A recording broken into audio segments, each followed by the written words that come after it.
خوش اومده با کانال برادران.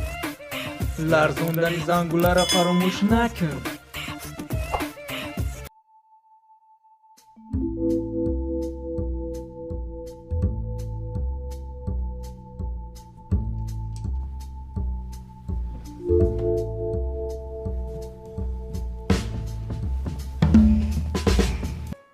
عزیزم، من با کار میروم. تا خودت نخیزی یا بخیزانم تا؟ ای غم نته، بیا ممکن ترکی دیگه خوب کنم. به خیمت در کخنی سورپریز تیار کردم. ای بدتر میبینم. فهمو. وعده میتون بدتر میبینم. مایلش با تو بگو خوب نکنی، ما چکم نمیکنی. مردک دم بوکه دسته.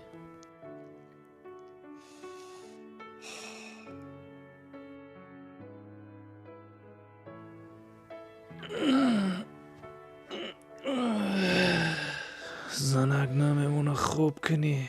بزور کرد. هیچی سورپریز کرده باشه. ای خسته نمیفوره.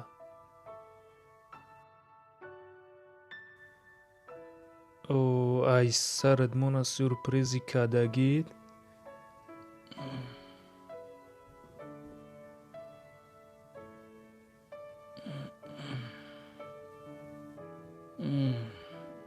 شما پیشک را دوست می‌دارید؟ پیچین با شیر شکم درد را تبابت میکند. ورزش زیبایی و گروی سلامتی است. خبرهای آخری هفته. من نمیدانم از کدام خبر سر کنم. ویروسی خیتای در همه جا پهن شده است. با شما گفتنیم که از این بلا احتیاط باشید. بزرگان گفتن احتیاط نیمی حیات و احتیاط گروی سلامتی.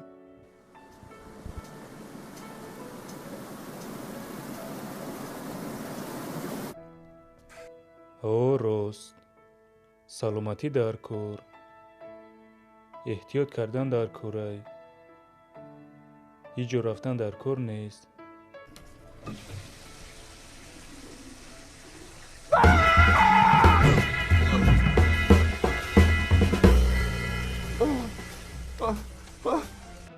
واه، ای چی به؟ برای ما چی شد؟ این ناممکن است. چیه؟ روی ما آینه شد.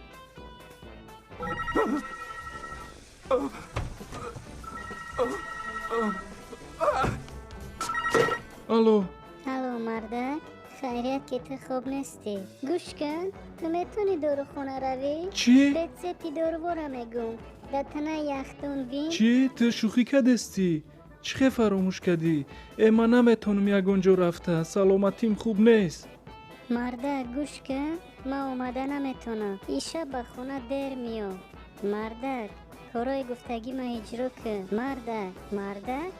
مردک شنیدستی مرا؟ مایلش من حاضی میرم. وعده میتم. انا این بهترین. من تو رو دوست میدارم. مرم تر دوست میدارم. با من چی شده باشد؟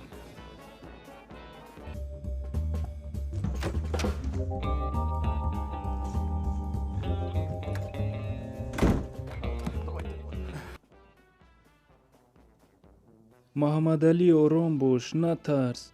ای آینه را نو خریدم. برای همه قطعی خودم میگردانم. چی کار میکنی؟ تو خنده آوری. چی خیلی هستم؟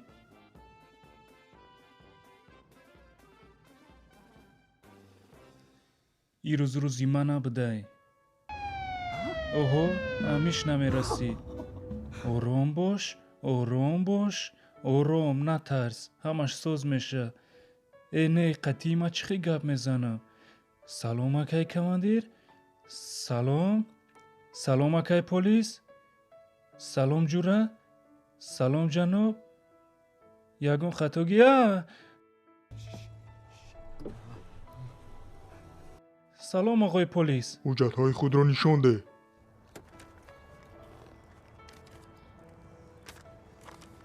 میدونی برای چی منت کردم؟ نه نمیدونم.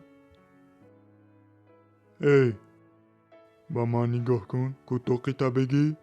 ای انیق مرا اشتراف میکنه. گوش کنه، ما خدمه بعد حس کرده استم. ای خوب خستم همه خشیدم. خواهش میکنم مرا اشتراف نکنه. ایستا چی؟ ما ترا میشناسم. از کجا؟ ما همش فهمیدم تو در زنت خیانت کردی. چی؟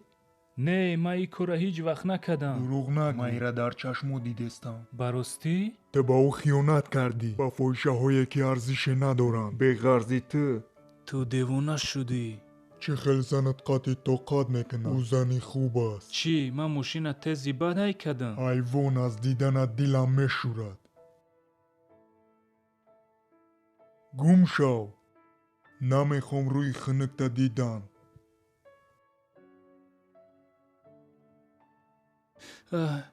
ای چی بود؟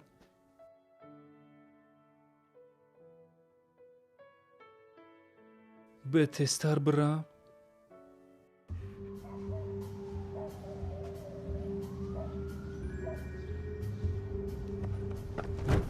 ایست اینش باز کی؟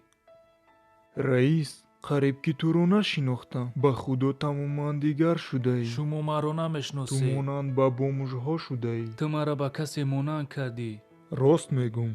رو تا تازه کن. خطای پیش ماشین دور که. فکر میکن میگه پورا در خودم گفته استم. امروز بدترین روز. ما باید برم. فکر کن تو با هیچ کس در کار نیستی. تو مرا میشنوی؟ نمیشنوم.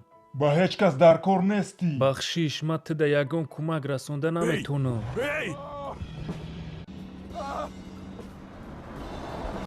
ما ایخی نمیتونم. ای چی گب؟ ما هیچی را نمیفهمم. برای چی همه ما را بد میبینه؟ فهمو برای چی؟ ما چی کار کنم؟ کجا برم؟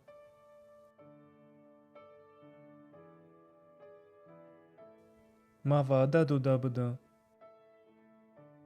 ما باید با وعده اجرا کنم. باید اجرا کنم.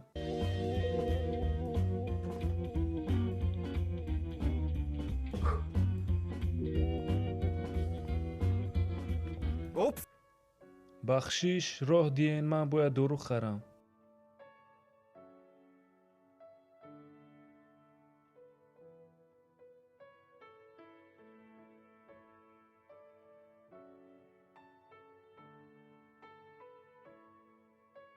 ببخشی. این رنگ با من نمیزیبد. با فکر من شما خیلی زیبا شده.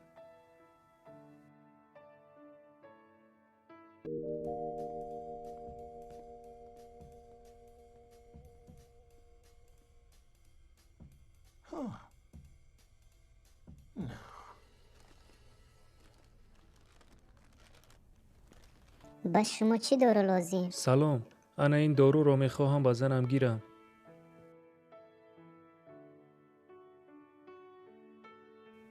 نه به یگون گپی بد.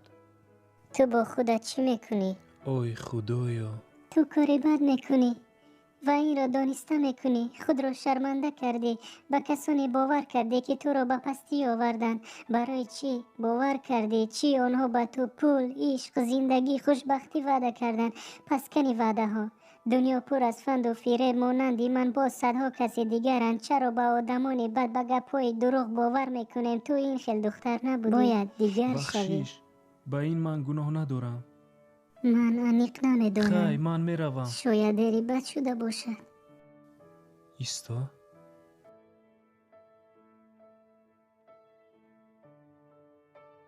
نه دیر نشده است و هیچگاه دیر نمی شود.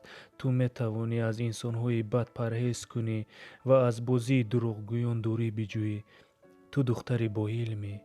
تو دیگر شده می توانی. وقتی خود را بیهوده صرف نکن. حالا هم دیر نشده است. باز فکر کن. شما راست میگوید. گفتگی شما رو میکنم. همین خیر رفتار میکنم. اکنون معذرت میپرسم. من باید روم. خود را ناراحت حس کرده ایستادم.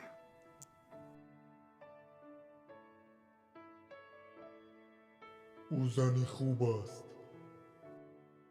فکر کن تو با هیچ کس در کار نیستی. شاید دری بد شده باشه.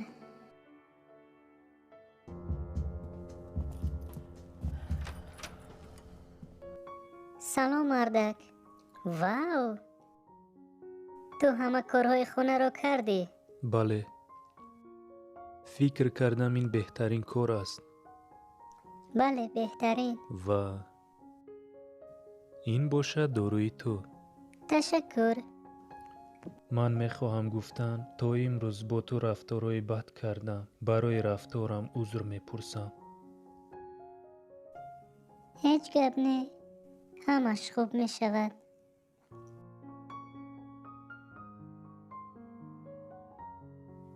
بیاشین.